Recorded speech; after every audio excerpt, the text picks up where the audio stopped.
saacadda qiyaamadu ma dhacaysa buu nebigu yidhi imani mayso ilaa ka hor aad aragtaan 10 calaamadood buu nebigu yidhi calayhi salaatu wassalaam 10kaa calaamadoodi waa calaamaatul kubra ayaa la yidhaahdaa laakiin waxaa jira ashraadu saaca wax la yidhaahdo calaamaatu suqra iyaku waa la arkay maanta haddii la tiriyana maanta magaalo walba waa laga helayaa calaamaatu suqra laakiin nebigu saxaabada xadiiska wuxuu ugu sheegay saacadda qiyaamadu inaynan dhici doonin ilaa aad aragtaan ama adduunyada dusheeda lagu arko 10 calaamadood buu nebigu inuu yidhi calayhi salaatu wassalaam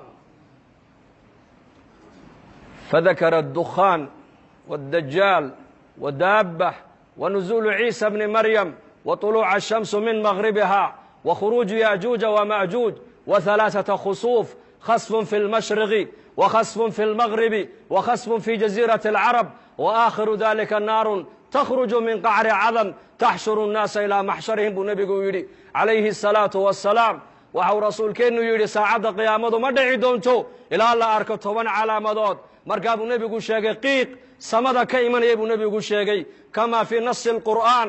فارتقب يوم تأتي السماء بدخان مبين يغشى الناس هذا عذاب أليم وحو نبي شاقيق سمد كيمن يبو نبي شاقي وحكلو نبي شاقي دجال بو نبي شاقي عليه الصلاة والسلام وأدوية بقعد كمتالو إلا دجال أمريا dadkana wuxuu ka dhaadhicinayaa inuu yahay rabbigii isagu dadka abuuray inuu yahay buu ka dhaadhicinayaa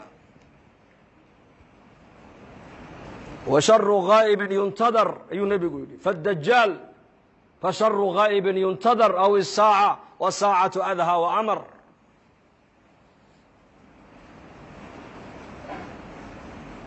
dajaal buu nebigu sheegay inuu imanaya aakhira zamaanka maanta zamankan maanta ka warrama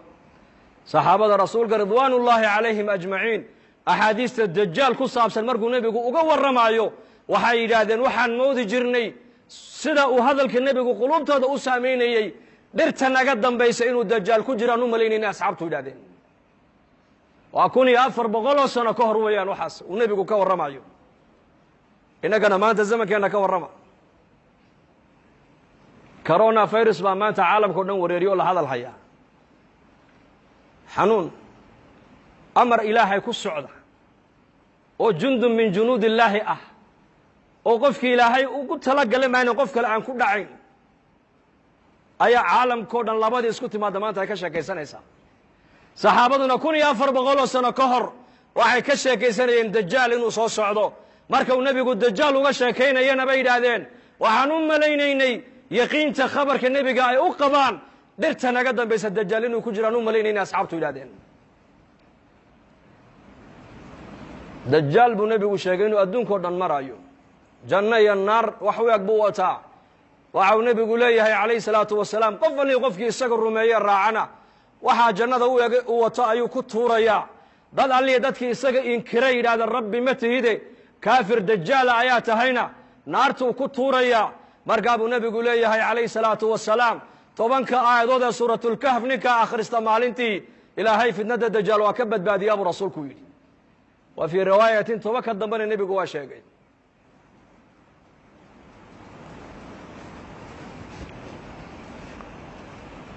waxaa kaluu nebigeennu sheegay calayhi salaatu wasalaam dajaal inuu adduunkao dhan uu saamayn oo uu galayaa makiya madiine ma galaya buu rasuulku yidhi wa fii riwaayatin xadiistu waxay sheegaysaa 4 meelood dajaal ma galaayo jabalu tuur buurtii nebi muuse calayhi salaam loogu waxyooday ee ilaahay nebi muuse uu kula munaajooday ma galayo dajaal makana ma galaayo madiinana ma galaayo qudusna ma galaayo buu rasuulku yidhi masjid alaqsana dajaal ma galaayo laakiin shiriiriin dadka sharka badan leh munaafiqiinta ee makiya madiine dhexdeeda ku dhuumanaya ku nool ayakaa dajaal bannaanka ugu baxaya buu rasuulku yidhi calaamadda saddexaad buu nebigu yidhi waa daabad dhulka ka soo baxaysa buurta safa la yidhaha ina asafa waalmarwa sakhradaa bay ka soo baxaysaa iyaduna adduunyadao dhan bay maraysaa qof kastoo adduunyada ku yaallabay yuu nebigu yidhi waa ishaabadayn waxa qof walba uu yahayna way ku qormi doontaa buu rasuulku yidhi muuminka muumin bay ku shaabadayn kaafirkana kaafir bay ku shaabadayn waxaa kaluu nebigu sheegay inuu imanayo nebi ciise calayhi الsalaam yanzil calaykum ibnu maryam xakaman cadalan fayaksira الصaliib wayaqtula alkhinziir wayadacu اljizyata nebi ciise calayhi salaam ayaa dushiina ku soo degi doona buu rasuulku yidhi xakaman isagoo xaakima shareecadda islaamku adduunyada ku xakumi doonaa uu cadaalad fali doonaa dulmiga maanta aqal walba iyo mujtamac walba saameeyey uu ka rafici doonaa saliibka gaaladu ay yidhaahdaan nebi ciise lagu xidhoo lagu daldalayna uu jebin doonaa cadaaladda islaamku adduunyado dhan ku xakumi doonaa buu rasuulku yidhi waxaa kaluu nebigu sheegay yaajuuja wamaajuuj in iyakana la furi doono buu rasuulku yidhi waa laba ummadood oo ku abtirsada yaafith binu nuux bay ku abtirsanayaan ummaddiiba waa 400 kun mid iyaka ka mida ma dhinta baa la yidhi ilaa uu arko 1,000 wiiloo isagu uu dhalay oo qaan gaadho dagaalka galay mooyaane ummaddaani adduunyada waa lagu soo furi doonaa xataa idaa futixat yaajuuju wamaajuuj wahum min kulli xadabin yansiluun waa ka qur-aanka ilaahay noogu sheegay waxaa kaluu nebigu sheegay ashamsu buu nebigu yihi calaamadda lixaad waxaa ka mid a cadceedda oo ka soo noqota meeshay ka dhacdo laba marxalo qofku intaynan soo gaadhin hadduu toobadkeenna buu nebigu yihi toobadda ilaahay jalla wacalaa waa ka aqbalaa laba marxaladood naftu markay ka soo baxdo jidhka oo dhan ee halkaa hunguriga dhuunta iskugu timaado hadduu yidhahdo qofku markaasaan ilaahay u soo noqonayaa toobaddaa laga aqbali maayo nacam hadday cadceeddu galbeed ka soo noqotona albaabkii toobadda waa xidhmay buu rasuulku yidhi 3 meeloodoo adduunyada ku taallana buu nebigu yihi dhulka ayaa gu'i doona khasfun fi lmashriq dhulka cadceeddu ay ka soo baxdo waddanno dhan iyo ummado dhan baa la waayi doonaa calaamadda 7aad waa taas